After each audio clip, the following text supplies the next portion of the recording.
మీకు సమీపంలో ఉన్న శివాలయానికి వెళ్ళండి. రోజు శివాభిషేకం చెయ్యాలి. రోజు చెయ్యకపోతే భోజనం చేయకూడదు. ఇప్పుడు శివాభిషేకం చేయడానికి పెద్ద పెద్ద పదార్థాలు అక్కర్లేదు.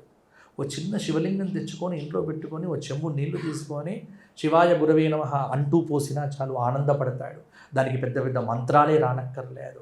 నువ్వు తినే ఏ పండో కాయో నైవేద్యం పెట్టి అది కూడా నువ్వే తినరా, నాకు అక్కర్లేదంటాడు. అది కూడా మనకే ఇచ్చేస్తాడు.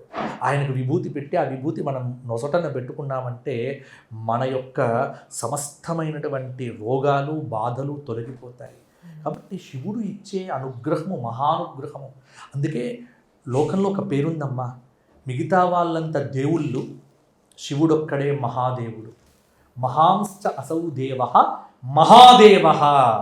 కాబట్టి మిగతా వారంతా దేవుళ్ళు కావచ్చు, కానీ నా దేవుడు ఎవరు అంటే నా దేవుడు మహాదేవుడు. ఆయన ఏమడిగినా అధికంగా ఇస్తాడు. ఉపమన్యు అనేటువంటి పిల్లవాడు పాల కోసం తపస్సు చేసి ప్రత్యక్షమైతే శివుడు ఒక గ్లాస్ పాలు అడిగాట. పిల్లవాడు, పిచ్చివాడ నన్ను ప్రత్యక్షం చేసుకొని గ్లాస్ పాలు అడుగుతావా అని శివుడు ఏం చేసినాడో తెలుసా? పాల సముద్రానికి అధిపతిగా చేసేసాడు.